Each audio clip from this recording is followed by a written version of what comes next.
Hello and welcome back to Drunken Book Club. I am your... Oh, my head's about to frickin' explode! Rupal, joined with... Just waiting for that ear infection because I put candy next to my newly pierced ears, Sam.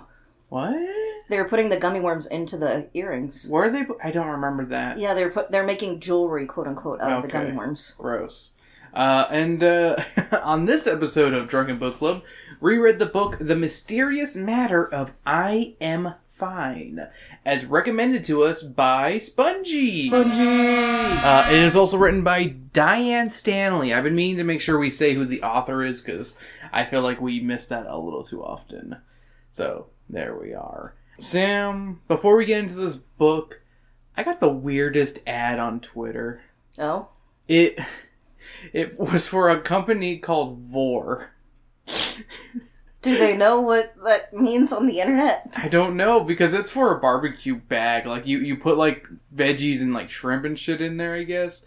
I don't know. I blocked them, because I block all advertisers on Twitter, just to fuck with it? Just to fuck with it, in all honesty. But that one was just weird, because it's Vor. But speaking of ads, I know we both play phone games, right? Mm-hmm. Yeah. You know how, like, some of them will be like, if you have an IQ of 150, this is no problem. Or, yeah, it's one of those, bet you can't do this. I don't know why, but earlier today, I just went to myself, you don't have an IQ of 140, you're stupid, you can't play this game. Like, I just imagine it with Lemongrab's voice. No, that's definitely... Stupid! Well, and I also love the fact that, like, the IQ thing moves, like, so quickly. Yeah. When IQ is only a very specific thing of how they test it. Yeah. Which is definitely rigged for more, like, white, middle class... not white! Stupid! But it usually doesn't take into account other smarts. Yeah, no, it doesn't. It's a very... It's not a good also, message. high IQ isn't necessarily always a blessing. Yeah. Like, there are some, like, Mensa level people, like, super high IQ in my family. Mm-hmm. And if you're watching, I apologize for saying this. We've talked about this before. But yeah, they are not the most well off in the way of life. Yeah. Because... Okay, back to the book. Too smart for your own good kind of thing. Back to the book. We've talked about this before. I think on a Drunken Book Club as well. Which is sad. But yeah, we read The Mysterious Matter of I Am Fine. Sam, what were your first impressions of this book? What did you think before even cracking this book open? Based on the cover, I thought it'd become, like, the gummy worms coming to life or something. Because they're just, like, crawling out of the book. Yeah. Okay, so that's pretty much what my impressions were. I have no clue what this book is based on, the cover. But if I had to guess, it's about two kids who find a book that spawns living gummy worms. And they're like, we need to find who wrote it. And it's this I Am Fine person. Also, fun fact, I remember seeing this book in middle school, in the library. Because, you know, I don't know about you at your middle school, but, like... The librarian at my middle school would put, like, books on top of the bookshelves and be like, this is something I recommend kind of thing. And this was one of the books I remember being up there. I don't remember because, yeah, it's just been long enough. Yeah. It's just this cover. This cover just brought up that weird memory. Also, we forgot to talk about what we pre-gamed on. My bad. Sam, what'd you pre-game on? Mine's really short of a margarita that Chris made. Yeah. It was good and had a gummy worm in it. Yes, I used blue curacao instead of triple sec to give it a nice blue glow. Is not the picture I posted on Twitter. That was my terrible drink. So I pre-gamed on is two... What are these called? Hard Mountain Dews. Zero sugar ones, because those were all the ones they had at the Total Wine I went to. Because that shelf was bare except for 2 cases of the zero sugar ones. And I was just like, fuck it, I'll take it, because, like, I want to try it, and I actually like Diet Mountain Dew a lot. Yeah, I was going to say, you don't mind, like, zero sugar stuff. I think it tastes pretty good, honestly. It's a good replacement for Not Your Dad's hard mountain ale. It has a hyper sweet note to it to me. I don't think it does, personally. I don't know. Maybe You're also used to the diet taste. Fair, I'll give you that one. And then I also pre-gamed on what the book described as a gummy martini, my little black book, but I kind of switched up the recipe a little bit. So if you want to make the gummy worm martini at home, you put it inside a shaker with ice. You put 3 ounces of citrus or orange vodka, which we didn't have. We only had plain vodka, but we had orange juice, which that'll come back later, though. Then you do a splash of apple schnapps and a splash of pineapple juice. And shake it up, pour it into a chilled cup. There you go. There's your classic martini. But we didn't have a lot of the ingredients for this one. I actually did go out and buy apple schnapps because we did not have apple schnapps. Do you like the apple schnapps you got, though? I did. I got some really good one. I got a really good one. I don't know what it's called. Maybe I'll put it in the editor's note here. Who cares? But what I put in was, instead of 3 ounces of vodka, I just put 1.5 ounces. And about a 1/4 ounce of blue curacao. So that would kind of replace the orange of the vodka. With a splash of apple schnapps. I should have put a little bit more apple schnapps in there for flavor. And then I put I'd say about 1/2 ounce of pineapple orange juice in there. Or maybe a little bit more. Shook it up, poured it into the cup. That's the picture that's on the Twitter that I posted on as of the 28th of April. So if you want to go back, you can probably see that cup and the book, and me being like, this is what we're doing tonight. We're so fancy. I don't know why I keep doing that voice. I don't know either. But that tasted awful. It looked really cool. Yeah, I was going to say it looked really pretty. It was a really pretty drink. It just tasted awful. Because, yeah, it's just mostly alcohol. And Are You There got it to me Margaret cup.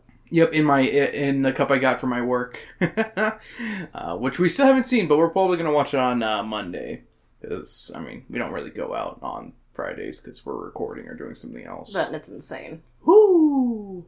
So, and then I'm currently nursing another hard Mountain Dew. I might even be like, Sam, go get me another one while I'm reading these notes. Yo, bitch, give me another Mountain Dew. I gotta game hard. I got a game hard on. Okay, so we talked about our pre-games, we talked about our first impressions. Let's talk about this cover. We have 2 photorealistic kids in the background. One is a boy staring at the audience with buck teeth like an American Girl doll.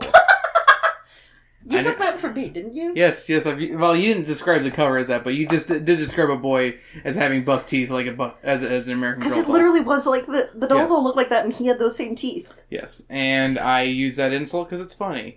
The other is a girl staring at a cartoonish book in the foreground, and the book is spawning gummy worms from it. Hence our drink of choice. Obviously. So let's get into this one, unless you have anything else to say, Sam. I don't have anything else. Alright, chapter 1. Let's go ahead and read this one in its entirety, Sam. Yeah, that's right. I'm going to force Sam to read 2 pages. A few years ago, I made up a game to play with the packing boxes. It is called Find the Treasure. The twins and I would pick something familiar, like the egg beaters, say, or the candlesticks. That would be the treasure. Then, while Mom and Dad were unpacking things and putting them away, we would start madly opening boxes trying to find it. Whoever found the treasure first got to pick the coolest bedroom in the new house.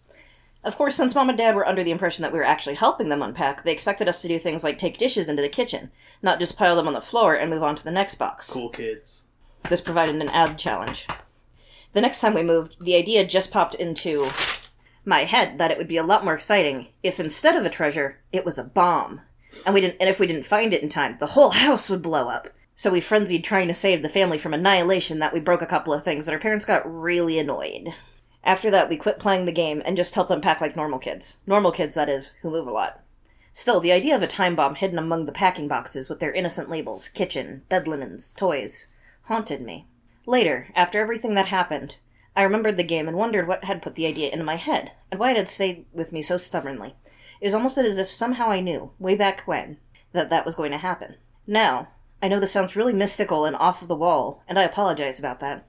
And of course, if you want to be absolutely literal about it, the whole I am fine, sorry. The whole I am fine thing wasn't about bombs at all. But once you've read the story, I think you'll understand. It was just a different kind of time bomb in a different kind of package, but it was every bit as dangerous as the real thing. And just like in the game, time was running out. Well, you'll see. I figured that's a good way of opening up the book in this episode, is just reading that chapter. So, chapter 2. So we learn about the moving. The protagonist's father is a consultant for a community college and helps them reorganize their programs. So that's why they move around so much. We also learn that the mom translates German books to English, so her job is easy to move from. The kids don't like moving all the time. #mood. Yeah, I was gonna say, that's fair. Have you ever known a kid who had to move all the time? Or like, met that one kid?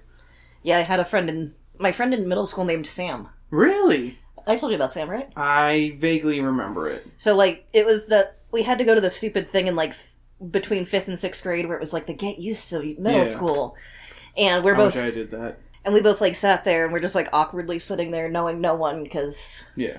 And then they were, like, the counselor, who is a little weird. Like, I think most school counselors are weird. Yeah, I don't think there's not one. I mean, I hate to say it, the one at Dodge, she was a cunt. He wasn't. He was just, like... She expected so much from everybody. He just kind of gave the, what was it, Lemon Grab and Billy and Mandy? The principal vibe? That's not Lemon Grab, that's fucking Adventure Time. No, Good Vibes. Good Vibes. I don't Principal know why. Good Vibes. I think because of the scurvy episode, I think of Lemons with him. But fucking, he had Good Vibes. Yeah. And he was like, what's your name? And I'm like, I'm Sam. And she was like, I'm Sam. And he's like, two Sams. Two Sam. Look, two Sam. Same Sam. Two of them. And then we became friends because we both like things like Neopets and... Stuff like that. And, like, video games and stuff. And then she moved away, like, 3/4 into 6th grade. Oh, fun. So... Cool. I did not know any military kids, honestly. I knew one kid, but I basically told her to blow it out her ass. Because she was like, my mom's picking me up. My mom. Shut the fuck up about your stay-at-home military mom. Yeah. Fuck off.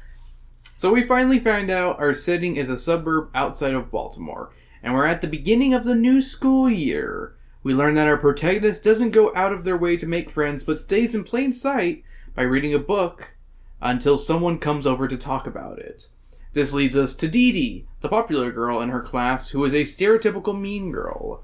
One day it's raining, so everyone has to eat inside, so our hero must eat near Dee Dee and her friends. She does her best to ignore them, and someone else sits across from her. A tall boy from her class who is very tall and is named Beamer. I like how I mentioned how tall he is double times there. We also learn our hero's name is Franny, finally, on page fucking 11. We did not know her name until page 11. Yeah. That's beautiful. That's beautiful book. I actually looked a couple times and was like, wait, am I missing it? Yeah, I was like, I had to keep looking because I was like, did I miss it or something? Well, because she was also talking about, like, her brother and sister, Zoe and JD. Yes, which we'll get to soon. They talk a bit, and Beamer asks what Franny thinks about the jelly worm fad. She's unaware of it until she spies Dee Dee and her friends giggling and playing with the jelly candy. Franny is perplexed by this mystery. Chapter 3. That night, Franny is having dinner with her family. Zoe, her sister, is running late, but when she gets home, she begs Mom to take her to the grocery store to buy jelly worms. We learn from JD, Franny's brother and Zoe's twin, that the kids are going wild about jelly worms because of a book called The Worm Turns. Terrible title. Yeah. That's a terrible title. I don't care what anyone says. Where jelly worms come to life and destroy Cleveland. It's earned. It's the new Chiller's book, and if it's in one of the books, it's the new cool thing. The Chiller's books are pretty much Goosebumps in this universe, written by an I Am Fine, who pumps out 4 or 5 in a year. And all I have to say to that is, you call that impressive? Also, I was like, I literally put, took till page 16 to realize Chiller's, Goosebumps, I Am Fine, R.L. Oh, it took you that long? Yeah. There's even commentaries that they play out the same with the same kind of fake out scares throughout the series. And this made me cackle. That's one of my notes. Franny used to read them, but they gave her nightmares. Some good exposition happens here. Chapter 4. The jelly worm fad fades away around November, and around that time, Mrs. Lamb, Franny's teacher, is assigning her class a book report.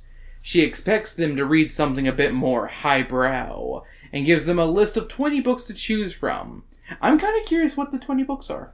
She said Newbery Award winners. Yeah. So I'll bet you probably just a bunch Shiloh. of yeah. Shiloh's on that list. So probably a bunch of those. Yeah. David Copperfield was the 6th grade one. Sorry to give away that, to jump ahead, but... Or the, advanced one. The advanced one. The bonus. They're in 6th grade. The bonus one. Yeah. So probably some other, classical, but maybe not as heavy. Yeah. I don't maybe know what. Treasure Island. Yeah. Because Treasure Island isn't that heavy. This isn't heavy, Doc. Hands shoot up to ask if they can read the new Chiller's book, Mindwave. But Mrs. Lamb is like, nah, bitches, grow up. There's also a twist with the assignment. You have to have a buddy to read the same book with. Obviously, Franny chooses Beamer, and the book they choose is David Copperfield, because it's the book that will net them extra credit. Beamer only accepts this challenging book because Franny will read it to him. They meet up at Beamer's house, and he has 5 doggos. Cute. Yeah. Both kids really enjoyed the book and are sad when it's over. Also, there's a literal page, or maybe even 2 pages, describing the plot of David Copperfield in this book. Like, roughly. It doesn't really do it in detail. It's just more like... It's still 2 pages worth of this book. Oh, yeah. This is a 200-page book, and it spends its time explaining David Copperfield to us. And I don't think it's good. It's not like it's trying to... it's not like it's giving us what's it called, like, foreshadowing, is it? Not really. Yeah. Like, other than one specific thing, but yeah. Not there's not huge parallels in the plot. Yeah. Chapter 5. A virus was going around. The only symptom was a painful headache that wouldn't subside for days. It was taking over the school and other schools as well. Franny and Beamer never got sick from it. One day, Franny sees her brother reading the Chiller's book, Mindwave, and a couple hours later, JD is screaming and crying in pain over a sudden headache. He claims it feels like his head is about to explode. I know this feeling, buddy. I suffer from migraines. I was gonna say, I've had that before. Franny realizes that's what Zoe had said when her headaches had started. When she asks JD if the story has exploding heads, and he's like, yes, now leave me alone, my head's fucking exploding, bitch. She has a shocking realization. She thinks the books are causing this pandemic of the mind. She calls Beamer to tell him of her discovery. Beamer doesn't believe it. So the next day, Franny starts asking kids if they read the book and if they got the headaches. Every kid who said they read the book said they got the headache, while those who didn't get the headache. Franny takes her findings to Beamer, and he still doesn't believe her. It's just too fantastical of an idea for a book to cause this. Beamer is like, why don't you read the book and find out? So Franny does. She ends up getting the sickness, and Beamer still doesn't believe her. Because, fuck you for trying to believe this shit. To quote Bart Simpson, eat my shorts. Eat my shorts. Chapter 6. No one believes Franny and her wild theories about Mindwave. Also a terrible title for a Chiller's book. I'm sorry. Yeah, no, I'm like a... Would you read this if this was a Goosebumps title? Mindwave? Wouldn't be my first pick up. Brain Juice. Would you read Brain Juice or Mindwave? Brain Juice. Yeah, that's what I thought. Brain Juice. She decides to do some research on the author I Am Fine and can't find a single thing about them. She asks the librarian why there isn't anything about them, and the librarian theorizes that there may not be just one singular author for the series, but under a collective pseudonym of I Am Fine, like how Nancy Drew was written. I learned. That's something I learned as well, that Nancy Drew and Hardy Boys are a collective pseudonym for those books. Yeah. This puts Franny's theories at a dead end and puts her at ease. Until the snake incident. Chapter 7. That March, the new Chiller's book, Sinister Serpent Surprise, is released. A weird event happened related to the book one warm March day. Mrs. Lamb has set up some math problems for the kids to solve at the board, and she calls on Dee Dee, you fool! Why can't you answer these? To solve one. Dee Dee struggles, and Mrs. Lamb helps her. In the middle of it all, Dee Dee suddenly starts hissing like a snake, and then got on the floor and started slithering like a snake. Her dress rolling up, her panties being revealed. Like, it literally says that in the book.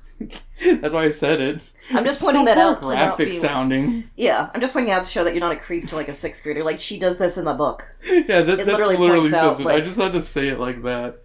The teacher asks someone to get the nurse. Franny offers. Before Franny can make it out, a boy named Jonah also starts acting like a snake.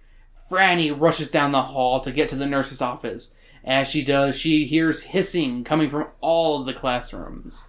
Franny makes it to the nurse's office, and we find it's filled with writhing, wriggling children. Which is also a weird thing to say. Like, the phrasing is weird. Writhing, wriggling children. Seeing that the nurse is busy, Franny tries the principal. The principal is having issues with a student who is also slithering about. Franny demands the principal calls 911. One of the students is trying to vor another one, just like stakes. So she does, and evacuates the school. It is pure bedlam, which I really like the term bedlam. Yeah. It was a good explanation of what happened here.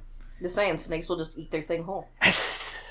I mean, not all snakes are cannibals. No, I'm not saying the cannibal aspect. I'm saying like the just like eating a. The kid wasn't whole. eating a Christmas tree like a Nightmare Before Christmas, Sam. And a fat kid wasn't screaming at it. Actually, no, I don't think the fat kid was screaming at the snake. Which kid was screaming at the snake? He was running from the duck, wasn't he? That's what it was. With the vampire I think fangs? it's the Asian kids who are screaming at the snake one, right? I don't know. I don't remember. It's not Christmas, so I don't know. Oh, sorry, it's not November, so I don't know. That's when I watch it. Yeah, I'm cool. I'm hip. It's a fucking Thanksgiving movie, motherfuckers. Chapter 8. This motherfucker, Jack, is a fucking piece of shit. Chapter 8.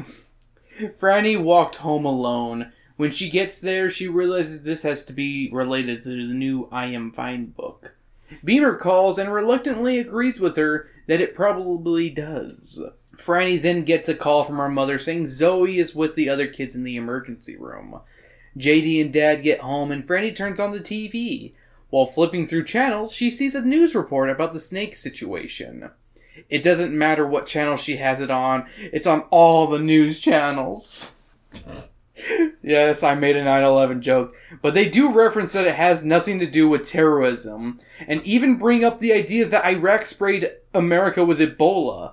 Then again, this book was released a month before 9/11. Oh my god. August 1st, 2001 was this book's release. Oh my god. This book really shows a good view of the American perspective of pre-9/11. It has this fearful tone that something could happen, but of course it hasn't.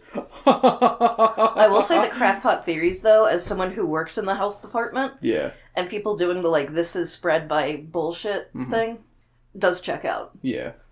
And the CDC doing, it's trying its best, but also not doing near enough is also. It doesn't know what to do. Yeah. In all honesty. Yeah. Sam, can you get me another beer? You mean a Mountain Dew? Oh, please. I'll get you another hard I suck your titty. That was... I suck your titty, bitch. Ooh.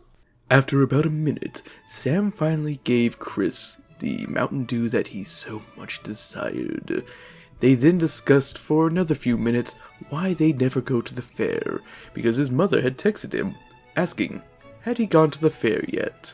As they don't normally go to the fair, he was sad about it and lamented. Oh, and did he lament about not having a very sweet taco. Chapter 9. Franny is a woman on a mission. She, along with Beamer and JD, are trying to get in contact with the mysterious I Am Fine. They try contacting their publisher and even try looking them up via the internet. Ooh, internet.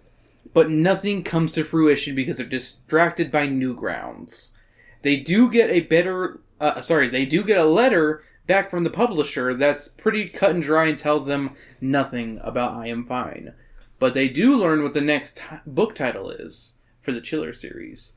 The Ghost of Creepy.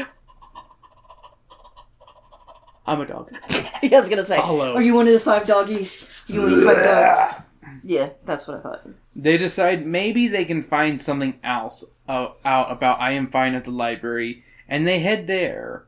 They have JD check all of the old Chillers books to see if any have a blurb about the author. Also, it's just to keep him busy, too. Yeah, that's fair. The other two have the librarian show the kids some reference books about authors, and they peruse through them. They find nothing from these books and go back to JD. JD has all the books laid out on the ground, and they help him clean up his mess. JD then tells them of his discovery. He knows that I Am lives in Wimberley, Pennsylvania. Sam, did you look up if Wimberley is real? No. It is. No, I didn't look it up. Okay. You want me to look it up right now? You can if you want. I don't really care. I'm gonna look it up. He found it in a book in the back of a random horror book called Ghost Walk that predates the Chiller series. I believe Ghost Walk is a song by Patsy Cline. No, not Patsy Cline. No, Oh, why am I forgetting her name? No, that's Ghost Dance. I'm thinking Ghost Dance. Okay, ignore me. I'm not. There's one in Texas. Okay. Franny realizes that she knows this place. It's where the Cute Candy Corporation is located. The place where the jelly worms are produced. That's what's all K's, by the way. It's also... I don't know why I said that. It's KKC, which I think is so weird. Yeah. I get why they didn't want to make it all K's. Yeah, right? No, but why not just make it triple C? Yep. Cute Candy Corporation with three C's just makes more sense than KKC. It's like they were like, K, let's do all alliteration. Oh, no, let's not. You what? Yeah. It's also located near where Beamer's grandparents live. Coincidence? Yes. Chapter Twin. Chapter Twin. About a week after school got out, Beamer is going to Harper's Mill, Pennsylvania, to visit his grandparents. Franny is allowed to come along. This is all a ploy for her and Beamer to sneak away and try to find I Am Fine in the next town over. Beamer is reluctant to go with her plan, but not immediately. He wants to go swimming first, which, I mean, hey, dude, mood. Sam, did you get that one email from the apartment? No. Oh my god. They sent an email. Okay, this is staying in because this is fucking funny. People were fucking in the pools at the apartment. And they're like, folks, you cannot be fucking in the pools. Which is fair, because it's a public, like... No, it's against the law. You can't be fucking in public. Yeah, that's what I mean. It's like, that's a fair thing to say, no, you can't do that, because it's literally against the law, and it's not... And there are fucking cameras over the pools, people. There's also children fucking all over the place in this apartment. Even if you do it at night when there's no children or whatever. It's still illegal, for one thing. It's still illegal. But yeah, I'm so... Oh my god, I'm so sad you didn't see that email. I did. I got that email and I was just like, oh my god, Maybe I just didn't check it yet. It's fair. You could have missed it. Because, I mean, we get a lot of emails from our amazing fans. That's a lie. Oh no, I found it. Oh, yep, there it is. What's the first line? You go ahead and read it. Read it to the folks. So, I'm not going to say the apartment, just because. Yeah. But it's come to management's attention that inappropriate behavior is occurring at the pool area. Please be aware, under Arizona law, number, it doesn't really matter. Yeah. It criminalizes public sexual indecency in Arizona. Yeah, that's all you need to read, Sam. People be fucking at our apartment complex in the pools. Even we're not that sad. No, like, yeah, it's like, no. I mean, I'm just saying, the thrill of fucking in public is pretty amazing. But it's also, like, not where kids could easily... No! Like, that's the other thing, is, like, there's literally, like, glass doors right next door. For what it's worth, that area is, like, the, what's it called? The one run room and, what's it called? The one room and studio area, so there's probably less kids. That doesn't mean there's no kids, though. I know, I'm not saying that we need to go fucking, but Sam, stop fucking by the pools. Fucking slut. Fucking all the randos. Stop fucking randos while I'm away. I gotta be watching, I'm a cuck, you know? Oh! Didn't we just... Oh wait, that episode doesn't exist anymore with the cuck dating show. Oh yeah, damn. Yeah, no. Sorry, if you're on our Patreon, patreon.com/Drunken Book Club, you can find this episode. Me fucking weasel. Ooh, me fucking weasel. Okay, chapter 11. The next day they go swimming. Beamer introduces Franny to some of the local kids. One girl has a copy of the new I Am Fine book, The Ghost of Creepy Hollow. They have fun swimming and eating the snack bar food, but suddenly a girl is screaming uncontrollably. It's the girl from earlier who had the new I Am Fine book. She claims a ghostly figure is standing there, and it's too gruesome to describe. Menacingly! As she continues to scream until an ambulance comes and takes her away. On their way home, they're listening to the news on the radio. Nothing about the girl, but there's a report of a boy who was hit by a car because he was running away from something in terror. Both kids seem to believe that this has something to do with the new book. More news around the country appears about kids freaking out into hysterics. Specifically on CNN, because, Fox News is just too distracted with something stupid. But, not wrong, though. Chapter 12. The kids start their investigation for Fine in Wimberley. They ask around town, and by lunchtime they have no clues. They stop for a sub and try a new plan of action, of asking kids, going to a bookstore or a library, and trying the candy factory. They start with the waitress Joanne and ask if she has kids, and she has one that adores the Chillers books. They ask if she knew I Am Fine lived in town, and she's like, "Nah, Shug, I didn't know about that." But she plans on asking the staff and anyone else about that. The waitress doesn't find anything out during that time, but will continue to ask around about I Am Fine for them. Chapter 13. The kids continue their search at the library and come out with nothing. They decide to head back in fear that Beamer's grandpa might show up looking for them at the pool. They wait for the bus and along the way ask around some more. The only clue they get is that the barber is from the barber who knew an Irving Fine back in the 50s. Apparently, they were a Russian spy who gave away U.S. secrets. He died, however, in a car accident not long after he was found of espionage. He was going to go on trial, I think, still. Yes. Yeah, he was accused of it. Accused. He's guilty. This is America. He's guilty. So, he had Apache cheekbones. He's guilty. That was one of those. No, it was Cherokee. Cherokee cheekbones. Say that 5 times real fast. Don't. Franny, the barber doesn't know if Irving had a kid. Franny also finds out where the cute candy factory is and wants to try there next time. Chapter 14. They go to the cute candy factory. They're able to speak with an older employee of the factory, the secretary to the owner, Edna. She's afraid she is unaware of any connections between I Am Fine and the company. She thinks it's just a coincidence that they put the product in their story, but we do learn more about Irving Fine. She tells the kids that he wasn't a spy, but was accused of being one, and was exonerated when the files about the Cold War were made public. She doesn't have much else for the kids, but does tell them to check his obituary to see if he had any kids. Chapter 15. The kids get back to town limits and eat at the slip shop where Joanne works.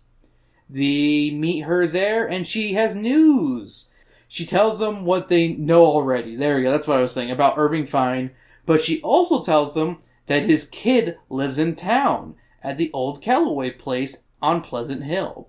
She draws the kids a map of the location. Chapter 16.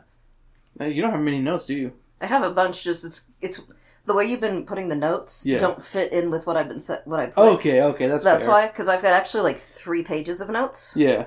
Because I've got another. Oh, wow, look at that. So. Well, bravo to you. Chapter 16. They find the house pretty easily as it sticks out as a sore thumb because of how dilapidated it is compared to the rest of the neighborhood. They approach the house and a woman with red, frizzy hair answers. They ask for I Am Fine and she's like, "Piss off!" They try again and ask if she knew where he lives, and she's like, "Nope, so piss off!" I don't know why I gave her a British accent. I don't know why either. They back off across the street. Planning a new plan of action, they see the mailman arrive and get a plan. They're also assuming I Am Fine is a guy. Yeah, I'm getting there. They decide to sneak over to see who the mail is addressed to. They do so, and it's for I Am Fine. And also, do the kids not realize that I Am Fine is probably the woman? It's literally my note at the end of the chapter. I mean, it's fair to say. Yeah. I mean, K.A. Applegate, one who shall not be named. I call her Turf Superior now. I just call her the one that shouldn't be named. True. Either way, she's a cunt. Yeah. Nerf the turf. Yeah. Chapter 17. They're happy to realize that I Am Fine does live there. I just want to clarify, it's not K.A. Applegate, she's cool. No, K.A. Applegate's fucking bomb. Yeah. She fucking slapped the shit out of me. And you a couple episodes ago. Yeah, I said, "Thank you, ma'am, can I have some more?" And she's like, "You're fucking pathetic." Smack. No, she stopped because she's like, "Ew, is this some kind of fetish thing?" You're like, "Yeah." I'm like, "Yeah, I'm a gorilla, ooga wooga." What the? I'm Marco. And she's like, "You're no Marco, you're a Cassie." She's the Marco. I'm just going to start back on this one. They're happy to realize that I Am Fine does live there, but they think the lady who answered the door is either his wife or servant, and is possibly holding him against his will, forcing him to write schlocky books, aka the real story behind R.L. Stein. They plan on breaking in when she leaves. She eventually leaves, and they enact their plan by sneaking in through the back. Dun, dun, dun, dun, dun, dun, dun, dun. They find an opened window, and Franny goes in against Beamer's wishes. She looks all over the house and finds nothing suspicious. Also, they talk about going to the basement, and I put, stay out of the basement! Eventually, Beamer joins her in the search. They head upstairs and find a woman's master bedroom, a room with 2 twin beds that look unused, and then an office. They realize after a while that the lady is I Am Fine. OMG, a children's author with a pussy? What the fuck is this shit? That's my note, and I'm sticking with it. Chapter 18. What? Your pussy? A pussy wrote these books? What is this? Oi! What? I'm a boy. I don't want to read a book by a woman. It's too late. Oh no! What kind of historical books did she write? She wrote a bunch. I looked it up already. Okay. Chapter 18. Franny and Beamer look through the office and find a manuscript for the next book. The Avenging World. Terrible title. What is with these titles? How is she selling books with these titles? I mean, it's the covers. Yeah, true. It's the Goosebumps effect, but at least the Goosebumps have good titles. Is that fair to say? No, that's fair.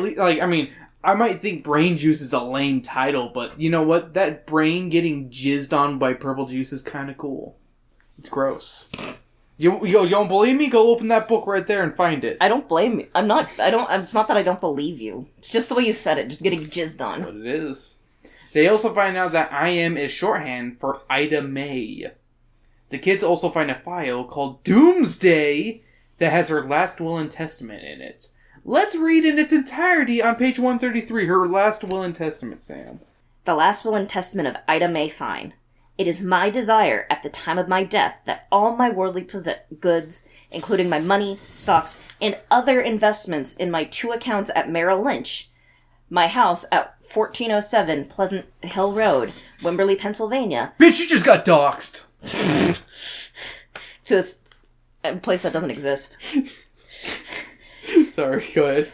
With all its contents, plus any future income from the sales of my books, be used for the support of my dog, Jake, should he still be living at the time of my death, in the utmost comfort for the rest of his natural life. After Jake's death, I don't really care what you do with the remainder of my estate, with one provision. I have videotaped a speech, which I wish to have broadcast widely throughout the country. This will probably require the purchase of commercial time on television stations nationwide. The executors of my estate are to spend whatever is necessary to assure that the maximum number of viewers is reached. After that, they can get their greedy hands on my money to their heart's content. It really won't matter one way or another. That's her last will and testament. This bitch, right? Am I right? Fucking bitch. I don't know why I keep saying that. It's so mean. Well, you'll see why in a sec, They want to view the tape and decide to take it. It's around 4:30, and they're not going to be able to make it back for when Grandpa is supposed to pick them up.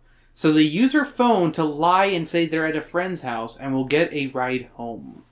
Then Franny hears a car door close. They rush downstairs, but are too late. The back door slams, and they hear the dog, and the dog knows they're there. They rush to the bedroom, and They rush to the bedroom with the 2 twin beds, and hide in the closet. They hide in the closet! He's in the closet! There's 2 kids in the closet! But there's a midget in the sink! Sorry, I just wanted to... Yeah, that's fair. It's good. It literally has that kind of energy. But it's no use. The dog finds them, and so does Ida. Beamer makes friendly with the dog, going like, oochie boochie boochie boo. And Jake's like, And Ida is off to call the police. The kids rush outside though and narrowly escape. Chapter 19. The pair has a rough time getting home, but they get there. They plan on viewing the tape when the grandparents are asleep. Just like how they masturbate when the grandparents are asleep. They're old enough. They do it. They aren't sure of what to do if whatever is on the tape has something bad on it. Because if they do, it couldn't be used in the court of law since it was stolen without a permit. They decide to see if they can find a living relative. Because if there is something bad on the tape, they want someone to be able to talk Ida out of whatever it is she's going to do. It's like she's gonna fucking shoot up a school. Tell your sister not to come to school tomorrow. Don't come to school tomorrow. You're cool. I don't want you to come to school tomorrow. So they research her father and find out his death date so they can find his obituary quicker. They ask Grandma if they can go to Philly with her tomorrow so they can hang out at the library, and she's like, okay, but you can't go to the Newgrounds state offices because they're located in Philly.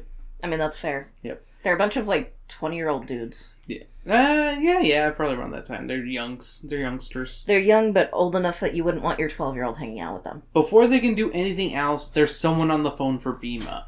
It's Beamer. Beamer. Hey, Beamer, you want to go out playing? Do you want a potty platter? No. It's Ida, and she wants her tape back. She demands that they send it to her immediately through the mail and threatens them if they don't. And they have no right to watch it, or else she will call the authorities. So yeah. Chapter 20. They'll go against Ida's wishes and watch the tape. I mean, fuck it. They already have it, so why not? They can rewind it. Yeah, exactly. She won't. How will she know?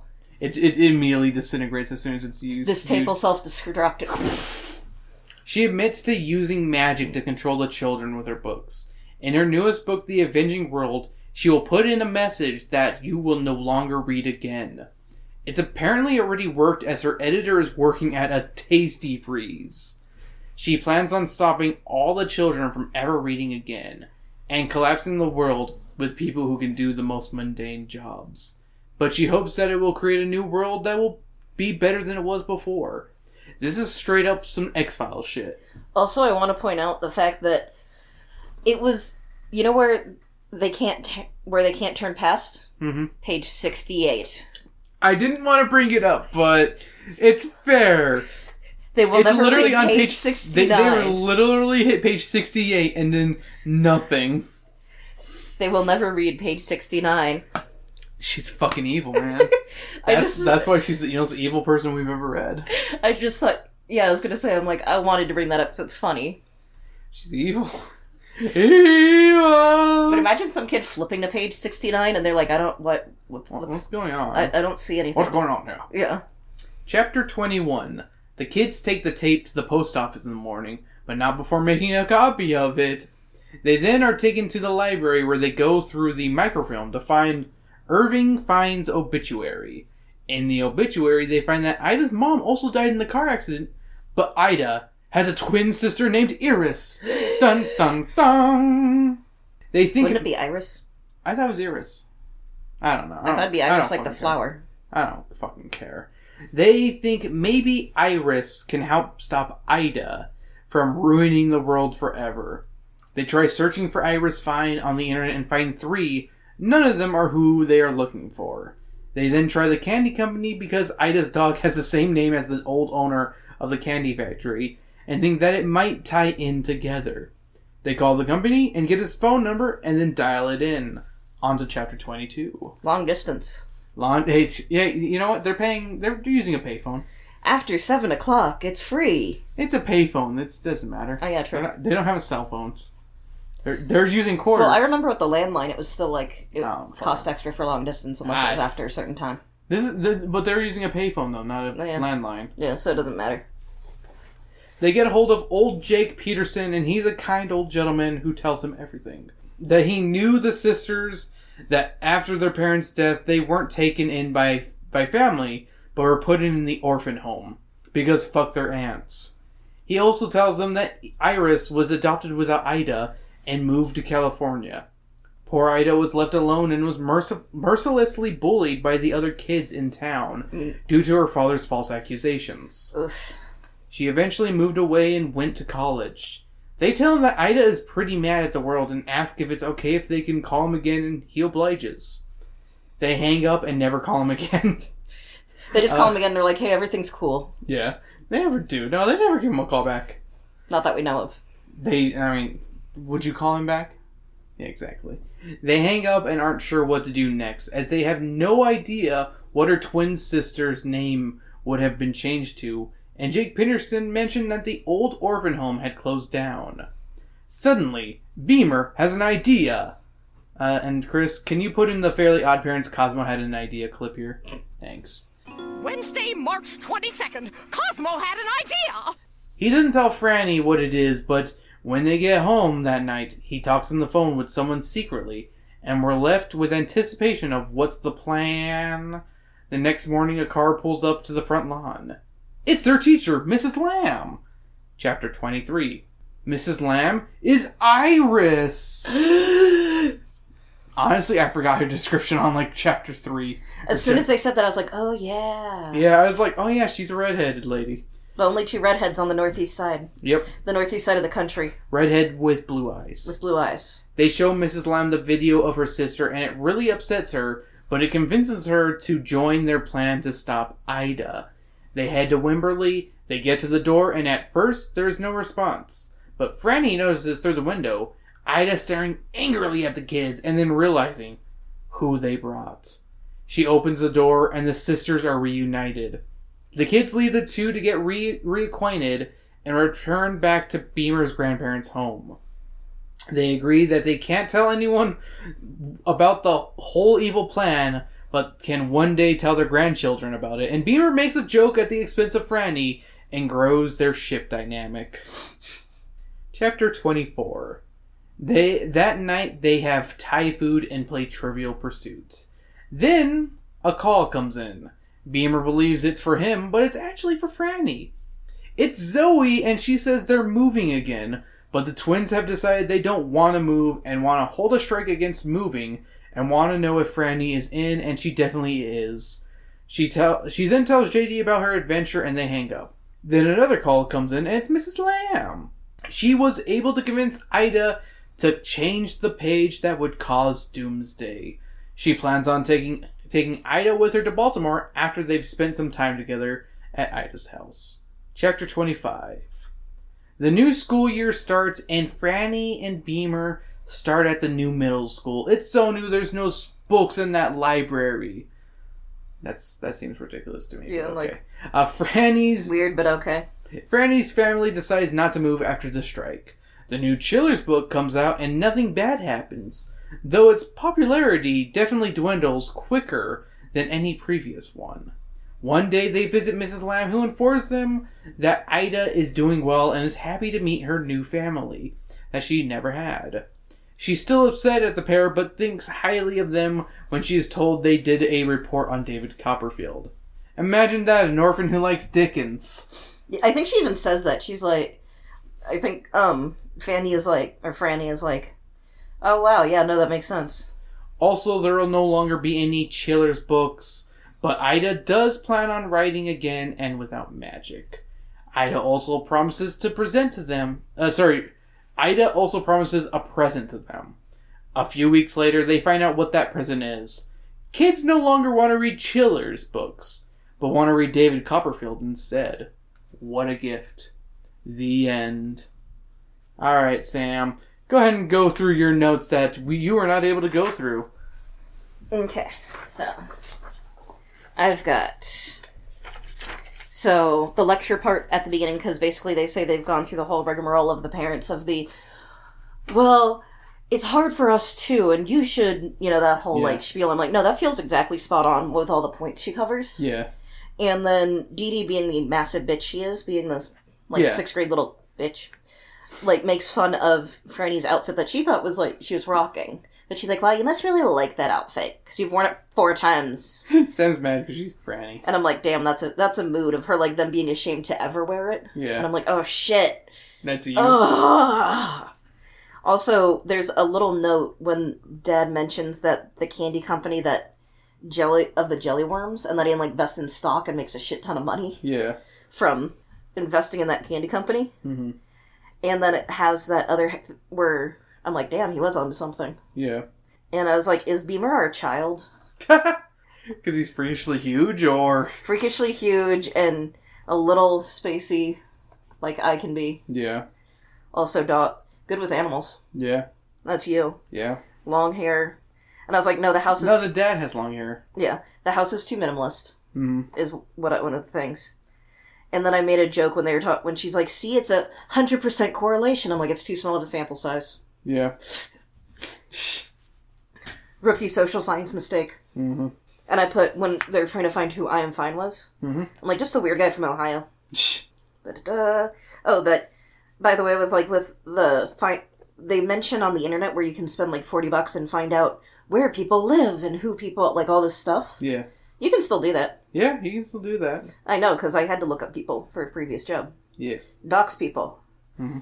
And I made a stupid joke with the girl that freaks out. Sorry, when you said dox people, it sounds like you doxed people. No, I did not. I did not dox people. But, so I made the joke because with the girl that freaks out at the pool, she's a swimmer. Mm-hmm. And then the grandma's like, I hate to say it, but I think it's drugs. And I'm like, yeah, she was doing PCP to get the edge while diving. Yep. Nothing makes you a better champ than being fucked up. When everyone's going, I've never heard of them, I've never seen them, and I'm like, just be a weird recluse. Yeah. And then when they find out that the original the original Irving Fine is dead, I'm like, he's writing and he's been dead for 50 years. Ooh. I mean, that actually is kind of scary when you think about it. Oh yeah. That's a legit twist. Yeah. That would have been a good twist. I was gonna say that'd be I'm not saying that this book doesn't have a good twist to it. I was thinking that'd be a Goosebumps That's a good twist. Goose twist. And I was like, segue. I'm curious, just in general, about some of the connections to the Red Scare and a lot of, like, assuming people were communists. Yeah. With anti-Semitism. Because I've seen a correlation, at least with some names. And, like, Irving is also another name that tends to be Jewish. Yeah. But is Fine, though? Not the way Wait. Irving Fine and Howard Fine and Howard. You know who Fine is, and that's Larry from the Three Stooges. Larry Fine was a Jew. So, bingo bango. I would say probably not spelled that way, like how R.L. Stein's on the book. It's spelled like that. But is his legal name spelled like that? Yeah, I mean, what's it called? Yeah, Larry Fine is spelled Fine. Okay, so there. See. Yeah. My correlation stands. Yeah. I can't say for certain because I didn't research that. It was just a footnote I had. Yeah. And then when there's a joke about a child molester on one of the pages, I'm surprised you didn't bring up. It's in my notes. Okay. And I put, when they were like, well, if it's some buff dude, you can run away. We can't take him. But if it's some, like, wizened old little dude, we can do it. And I'm like, sometimes the little dudes are scarier. So technically, it's Larry Feinberg. But, I mean, he went by Larry Fine, though. You can also... You're assuming they didn't shorten his name either, or like it got Americanized too, because sometimes Americanized. Because sometimes that will happen of the Anglicization. Yeah, a lot of Schwartzes became black. Mm-hmm. So, and I made a joke when they were like, "What's in the tape?" And I'm like, "It's for porno, porno debut." The dumbest one. I know how much a bullseye is in darts, thanks to both Yakuza and Persona. Okay, so that was a joke. That was a what's it called? Trivial Pursuits. I think you need to clarify why we need to know that, Sam. Oh, yeah. Because when they were playing Trivial Pursuit, I'm like, I know how much that is. And I don't know sports. Yes. Okay, so here are some of my notes. I doubt it, but I wonder if Beamer is a reference to Ricky Beamer from Calling All Creeps. I like how Beamer is building something while Franny reads to him. Like, working while an Audible book is being read. Yeah.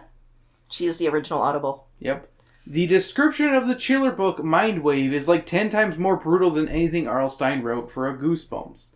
I mean, in no Goosebumps did a head viscerally explode in front of children. Though a monster did explode in the TV episode How to Kill a Monster, and kids get monster bukkakied. There's a moment where Franny goes to the library to research I Am Fine and looks at one of the Chiller's books. Instead, it is super ragged, and I like that all too real detail. Yeah. Also, I never knew Nancy Drew and the Hardy Boys were ghostwritten. Yeah, that was definitely a today I learned. Yeah. I only knew it because you told me that. Yep. This book teaches kids how to dox people. This book teaches kids about child molesters. And, I like we both had those 2 points. Yes. And before we get into our pairings, here's the random popular culture references from this book. In no particular order and without any reference.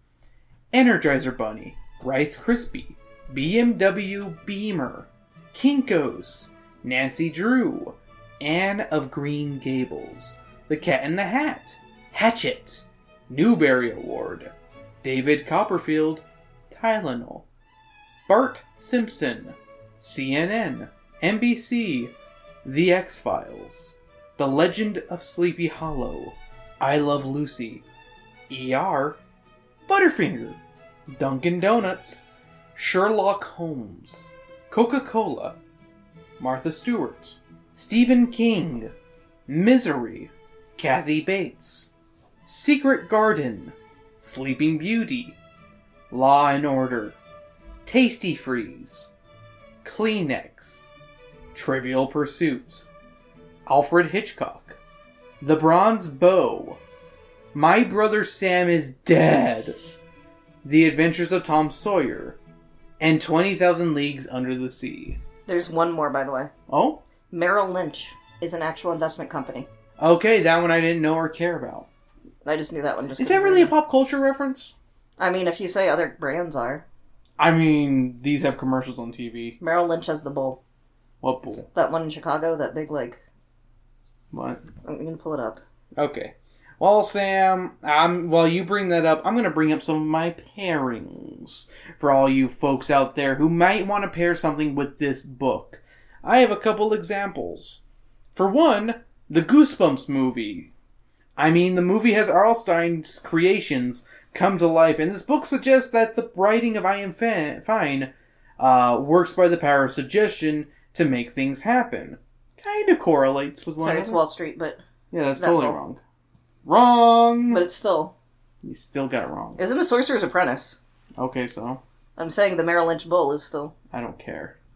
I'm not giving them free fucking advertising. Fuck them. That's fair. That's valid. Sam, do you have any pairings that you want to bring up? I was just going to say Goosebumps in general, just because it's a direct reference. Okay. I don't really have that much afterwards, honestly. Like, I just couldn't think of anything. Okay. Then I'll keep going. The X-Files. I could see this plot working as an episode of The X-Files, like I said before. Yeah. Like, I legit actually looked up X-Files episode where author writes stuff to, make people do things. I couldn't find an episode, but I'm very surprised that they didn't do an episode like this. Yeah. Hey Arnold, Crabby Author. This episode is about Arnold trying to get in touch with his favorite author and finding out she's a complete bitch and a loner.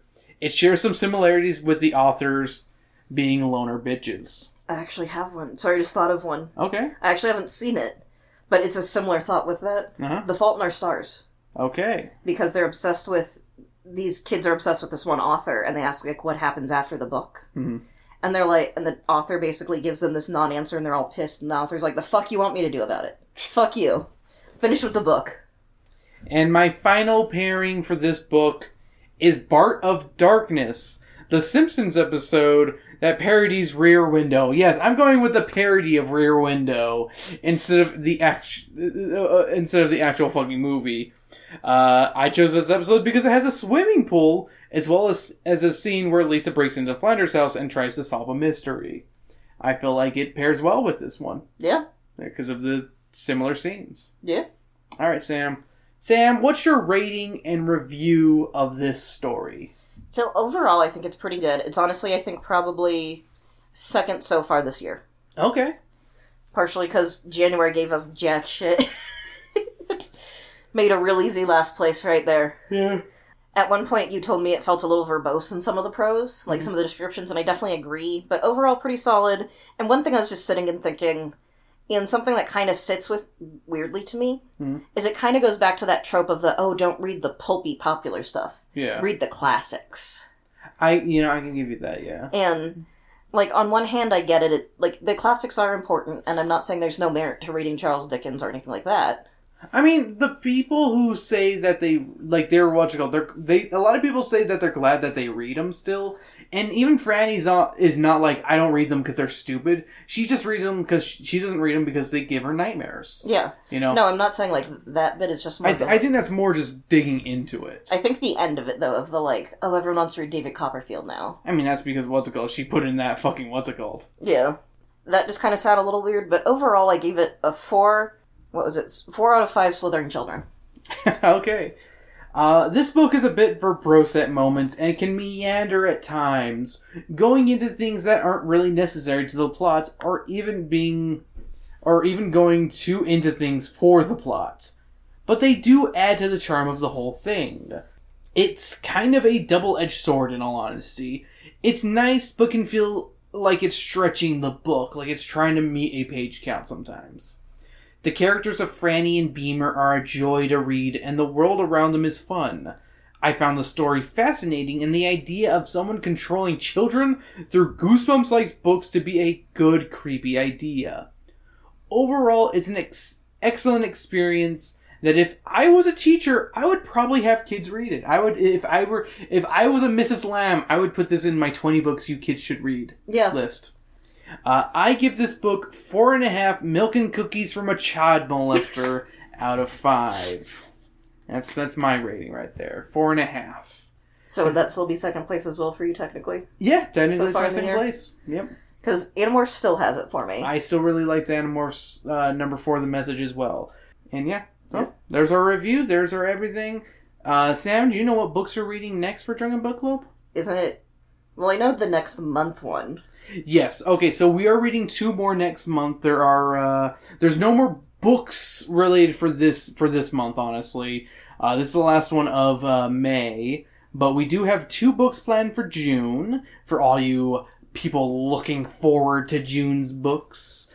We're reading Judy Blume's Tale of a 4th Grade Nothing. Thank you, Chris. And we're also reading a random Sonic the Hedgehog book released in the 90s for Sonic the Hedgehog's birthday. So that'll be a fun one, honestly. And those are our upcoming Drunken Book Clubs. We also have the random episodes kind of sprinkled in between. So those will be fun. Alright, Sam, what, I guess I should say our new socials and stuff. Socials. Yeah. Social security number. 86753099852.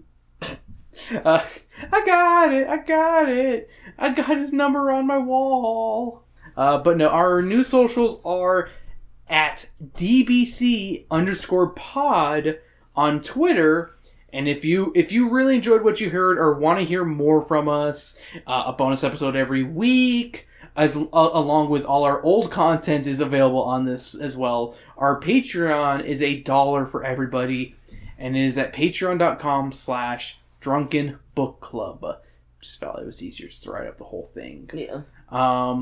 And you'll get plenty of content on there. It's $1 a month. And if you are yearning or even curious about our old content, all the links are going to be on there eventually. Or they may already be on there. I haven't started working on that yet because I have to still work on some other things first.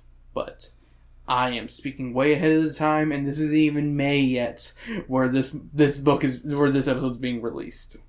Sam, where can we find you? You can find me on Twitter, sometimes Tumblr, and sometimes on fucking Instagram, but rarely ever, at Berserker Rose. And you can follow our compatriots at Force Left Hander, drop the E on Hander, on YouTube and Instagram, and I believe TikTok as well. He's got a new well, it's not really new anymore. It's been out for like almost a month now. If you haven't checked it out, go check it out. It's a good AMV he worked on. He makes great AMVs. And then there's also our other buddy, Brandon, who you can find at Aldrich Maid, MAID, as in the sexy kind that you want in your house. Not the I made this kind inside of my house. You can find them at TikTok and Twitter, and you should definitely check out his TikToks because they're comment worthy stuff, but that's for sure. They definitely get the comments going. That's something I would say. All right, Sam. Do you have any song that you want us to go out on? Not that I can think of. I thought I had a song, but I can't remember it anymore. I legit had one, but I can't. You might remember it later. I might remember it later. Here's the song of this week. Bye-bye.